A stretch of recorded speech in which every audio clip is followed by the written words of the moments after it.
Morning, Lewis. How are you? Good morning, Brent. Thank you for having me back on. Hey, no worries. Did you work through or did you get a bit of a break over Christmas and New Year's?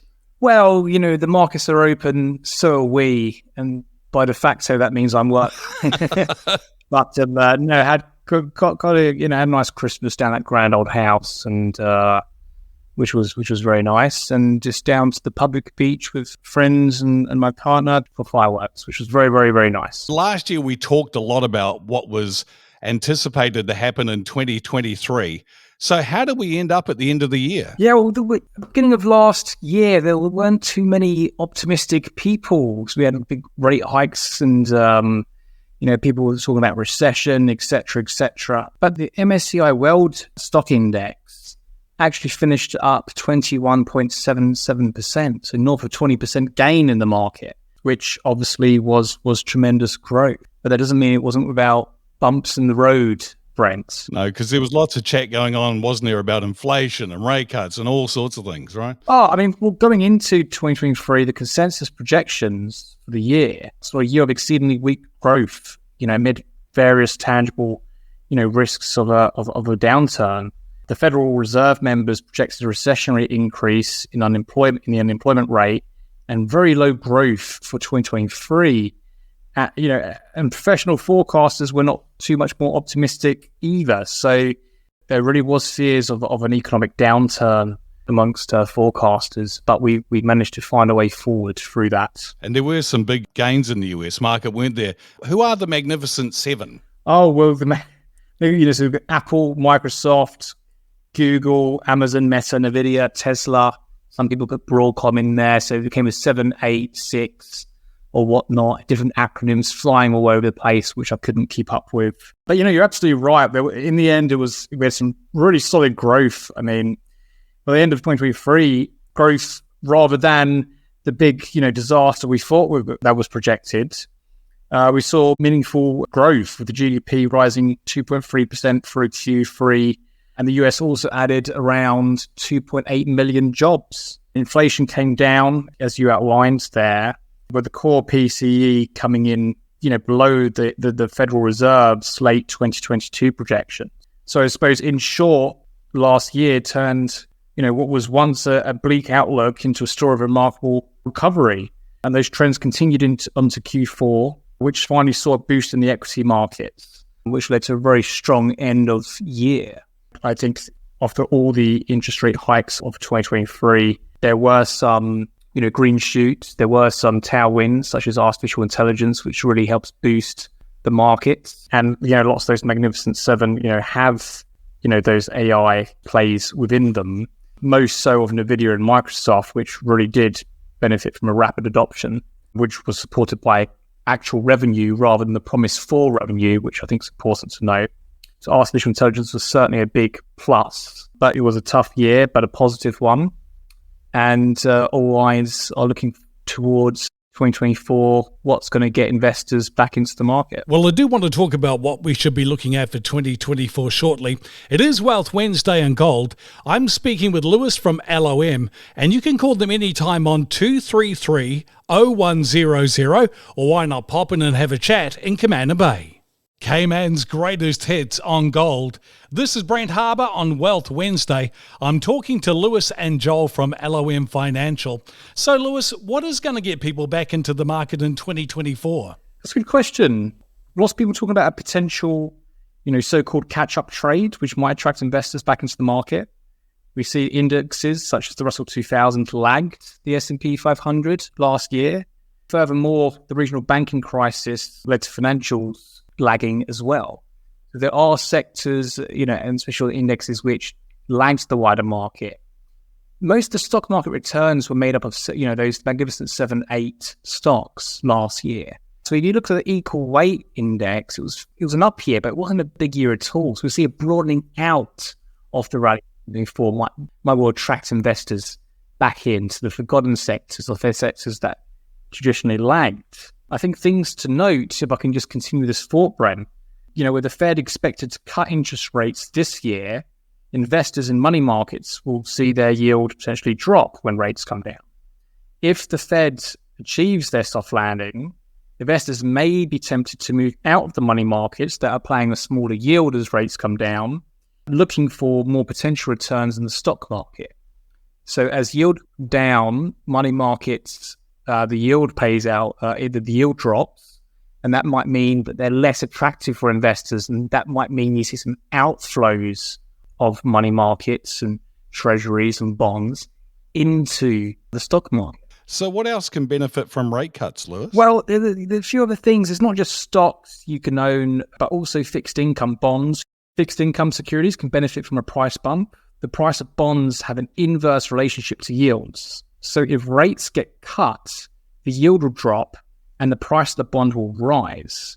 So investors may look at bond funds or just owning individual bonds if they want to diversify away from equity exposure in the hope of interest rate cuts, prices rise. So if you've got long duration bonds, medium long duration bonds, that will benefit from a price bump once rates get cut. So that is something that may interest investors. They could do it by individual bonds. So they might decide to go for a bond fund or bonds for fixed income securities. That might benefit depending on the parameters of the fund and of the bonds that they're investing in. So, but you should talk to an advisor about that, how to capitalize on that, because it's not also straightforward sometimes. You need someone to actually take things through it, and we only have so long on the radio to talk to people about these things. But those are some things that can get people back into the market for this year. Interest rate cuts, potential broadening out of the rally, we'll see. Bonds are another attractive component if you want to lock in yields, etc. So there are things which can pique investors' interest. So you think things are looking positive for 2024 then, Lewis? Much more positive than they were in this time last year. And the contrary happened. So maybe the contrary could happen this year as well, but we will see. With rates coming down, the risk of recession is starting to subside.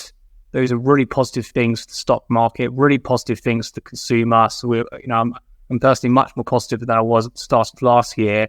But, with anything, you should have a multiple year horizon in mind. So when you're buying stocks, you should have at least a 3 to 5 year horizon, if not 10 years, okay, plus. So, I think with the caveat of, yes, I think that this year could be a good year, but you should be investing over the long run. Excellent. Thank you for that, Lewis. It is Wealth Wednesday on Gold with LOM Financial. On the way shortly, we'll wrap it up with Joel from LOM, talking about how important it is to be long-term in the market. And a reminder too, you can call LOM anytime on 233-0100 or pop in and see Lewis, Joel and the team in Commander Bay. Morning, Joel. How are you? Hey, morning, Brent. I'm good. Yourself? Good, thank you. How was your Christmas and New Year's? Any time off, or did you work right through like Lewis? Oh, well, money never sleeps, so neither do I. No, I didn't have much of a break. It was a good Christmas. I got to spend some time with family and friends, and yeah, it was very relaxing. Maybe you should get that on a T-shirt, that slogan. That's good. Money never sleeps, and neither do I. That'd be good. Sell them out around the office. I agree. Well, we're getting into some financial planning for 2024. And one of the things about this is time in the market, right? That's correct. It's very important. And if you look over the past 5 years in particular, there's been a number of events that have gone on, from COVID to supply chain disruptions, to elevated interest rates, etc. So it sort of begs the question to multiple individuals that are maybe interested in getting into the market. So the question is sort of not, for most people, why should I be invested, but when's the best time to be invested? How much should I be investing?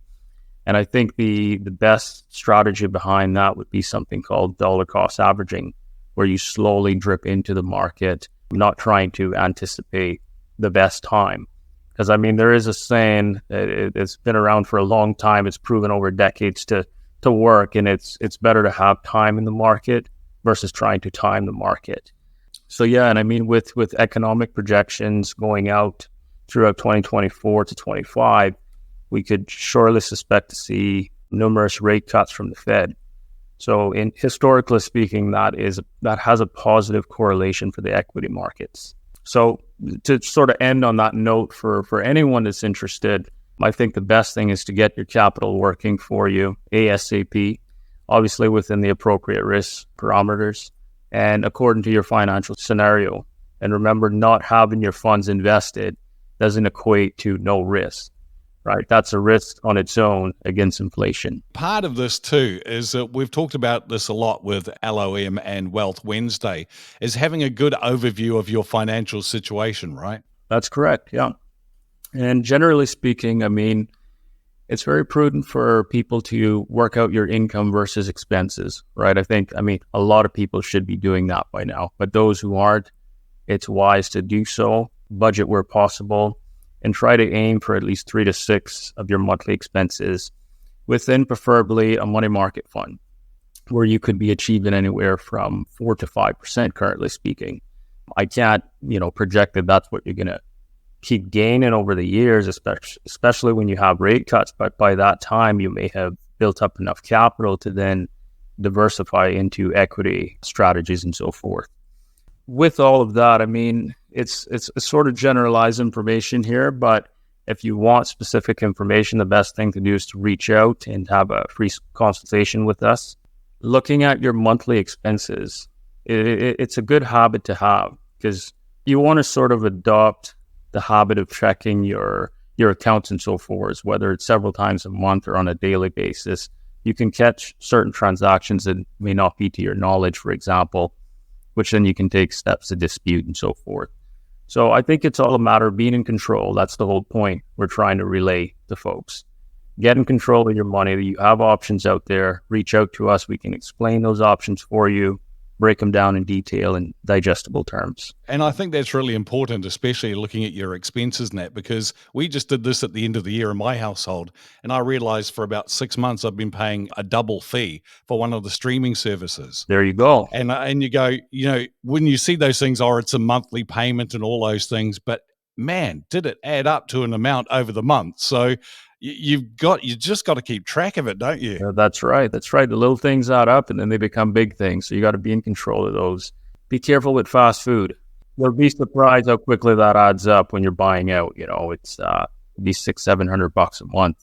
You don't realize it. And then you look at your shopping trolley and go, really, this is not worth it at all. Exactly. Be in control. Well, people should get in touch with you and Lewis and have a chat with the team at LOM. What's the best way to do that, Joel? Certainly. You can give us a call on 233-0100. That's 233-0100. We're also based in Kamana Bay, across the street from Scotia on the second floor. Or you can also reach out to us at LOM.com. There's a portal there where you can go on and put your personal information if you want to be reached out to as well. Well, that's great. Hey, well, thank you so much for having a chat today. It's been great to catch up for 2024. Thanks for having me, Brett.